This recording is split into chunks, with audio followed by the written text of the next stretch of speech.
अस्सलाम वालेकुम रहमतुल्लाह। पीछे एक दफ़ा इमरान खान की अहलिया बुशरा बेगम पर भी तहमत लगाई गई थी। इस वजह से मेरे दिमाग में ये बात आई कि इसको रिपीटेडली ये बात करनी चाहिए। हमारे माशरे में ये बहुत आम है। जब हम लोग हमारे माशरे का मसला ये है कि जब हम लोग गुस्से में होते हैं हम किसी के नहीं होते। हम उस वक्त हमारे दिमाग में कभी गैरत तो कभी क्या तो कभी क्या। तो औरत तो हमारे लिए एक ऐसा मसला है कि गाली देना, उस पर तहमत लगाना हमारे लिए कोई मसला ही नहीं है। ये बातें नबी इस्लाम ने आज से 1400 साल पहले हमें इसीलिए बताई थी क्योंकि पता था अल्लाह को कि ये माशरे में आम राइज हो जाएंगी। अब जो औरतों के ऊपर तहमत लगाते हैं, जैसे कि बुशरा बेगम पर इन्होंने तहमत लगाई, उनकी बेटी ने बाकायदा कुरान रख के अपनी माँ के हक में गवाही दी।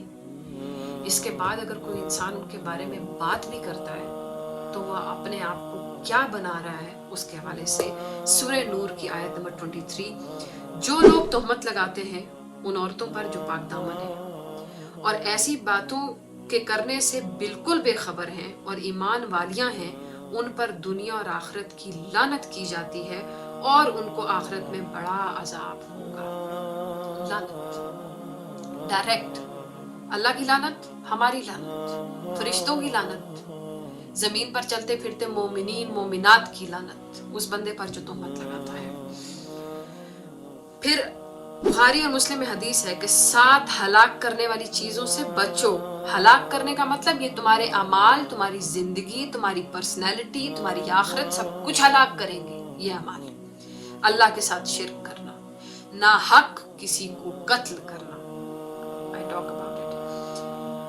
अल्लाहु अकबर। सूद खाना, यतीम का माल खाना, मैदाने जिहाद से पीठ फेर कर भागना, अफीफ और पाक दामन बेगुनाह पर जिना की तहमत लगाना, किसी भी तरह की तहमत पाक दामन औरत पर लगाना आपके सारे अमाल को बर्बाद करेगा। इवन दो कि आपकी नस्लों तक इन चीज़ों का असर जाता है।